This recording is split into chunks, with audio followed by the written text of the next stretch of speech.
the Honda CR-V. Now, do you know what its name stands for?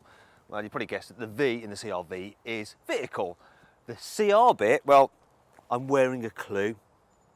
Got it yet? It stands for comfortable runabout. And this is a car that's comfortable for everyone, especially those in the back seats. So first of all, these rear doors, they open to almost 90 degrees, makes it dead easy for people to get in. And the raised ride height means you can just flop down onto the seat. Now if I move across, now you can see I've got loads of knee room. I can stretch out in the back of this car. There's plenty of headroom as well, even for taller adults. Even though we've got this panoramic glass sunroof, which does eat into the headspace a little bit. And on the whole, it's really comfy here in the back. You've got huge windows as well. The kids will like that. They'll also like the fact they get a good view forward. And one of the cool features about this car is you've got a completely flat floor.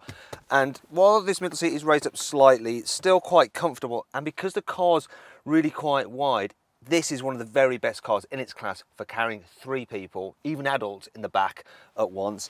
And there's various bits to add to the practicality. So you've got some cup holders there in the armrest, and even the door bins at the back can take a 1.5 litre bottle. Now I'm going to take that with me into the front to show you there could be spaces up there. But before I move into the front, I should point out that the quality of the materials here in the back are just as good as in the front of the vehicle, which is unusual in this class of car, but that is reflected in this CR-V's price. You see, this Honda CR-V is a little bit more expensive than its main rivals. It starts from £23,000, but there are deals to be done. And if you click up there on the banner, you can go to carwow.co.uk to see what deal you can get on a Honda CR-V. Now, it could be space in the front, right? They are pretty good. So once again, the bottle fits in there. We've got extra cubbies there, under here.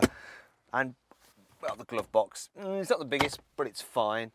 One of the things that I do like about this car, especially, is the design. I think the interior design is very interesting, and once again, the quality of the materials, yeah, they pass the carwow flick test, which is very important, of course. This particular car we got here is the range-topping EX, and it's got all-wheel drive, and it costs £35,000, which, quite frankly, is a little bit too much. But you can save some cash and go for the SE because it has all the equipment you really need on it, such as a reversing camera and climate control. The SE also gets the Honda Connect infotainment system, and you can upgrade it to have Navi. Now, if I'm brutally honest about this system, yeah, it might be based on Android, but it's nowhere near as easy as my phone to use. In fact, I find it one of the most confusing systems on the market. So yeah, if you want to see our full review of it, just click up there on the banner to watch an in-depth video review of this infotainment system. Now, you don't buy this car anyway for its infotainment system. You buy it for its practicality, and I cannot complain because this Honda CR-V, it has one of the very biggest boots in this class. This one's got the annoying automated tailgate, so if you just bear with us for a moment. Right, we can carry on with the review now. I'll just get this load cover out of the way so you can see what's going on. I mean, look at that space there. It's absolutely massive. The only detraction is a very small load lip there, but other than that, it's really usable. You've got some netting there, which is handy. Tethering points, your 12-volt socket. If you look under here, some more space and a space saver spare wheel. I also like this feature. You want to store this parcel shelf in the car. There's a little place for it so it doesn't roll around in there. But this is the best bit. Watch this, to fold down the seats, you can do it from here, and it's all fully automated. You can do it from the back doors as well if you want to. And then you've got an absolutely massive load bay. I mean, look at the size of this car. It's absolutely ginormous. And you can see just how much stuff you can fit in the boot of this car by clicking up there to watch our in-depth practicality video. You'll also be able to see just how easy it is to fit a baby seat in this car and what it's like with 3 adults in the back. Overall, the CR-V is very practical, but how does it feel to drive? Well, first thing you notice is that this car, oh yes, it's a little bit on the roly-poly side through the corners, and the steering as well, it's kind of very light. It doesn't feel like this is connected to the front wheels, but the light steering does mean that the car is very easy to manoeuvre in town, and that soft suspension which makes the car roll a bit means that over bumps, speed humps especially, and potholes, you don't notice them. So that's really good when you're driving in the city. Another thing about this car is that, well, it's on the whole pretty quiet to travelling at speed. It's very comfy, the seats are nice.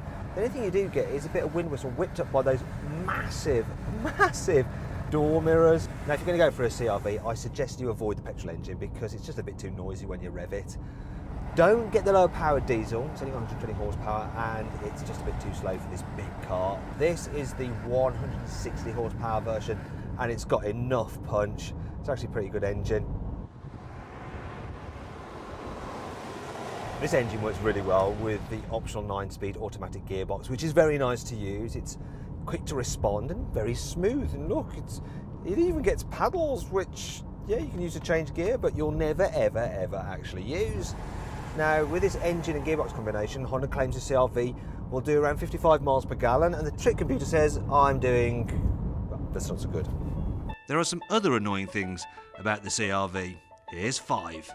Well, the automatic gearbox you get with the diesel engine is good. The one for the petrol is not so much, and both get this weird gear selector knob.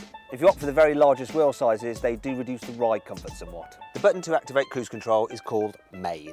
Of course it is. Well, the CR-V safety is generally very good. You only get auto emergency braking on the very top trim level. Anyway, you don't want that to put you off this car, as it has plenty of cool features. There's lots of connectivity and charging points for your mobile devices, plus you get these handy cutaways so that you don't snag your cable. I just love the way the panoramic sunroof blinds open like cinema curtains. If you can figure out the infotainment system, you can actually download various apps for the car from the Honda App Centre. The cup holder divider system means you can do a cheeky 3-way. You can get hill descent control if you're a little bit scared of driving down steep slopes yourself.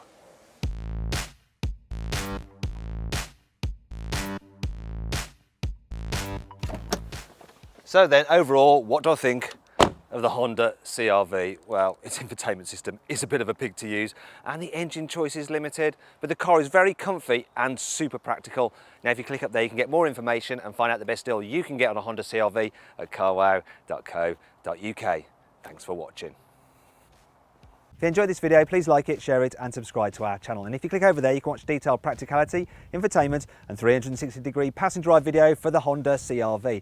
Now, did you spot the Easter egg in this video, right? It was the E-Honda character from Street Fighter 2 hidden under the car's central armrest.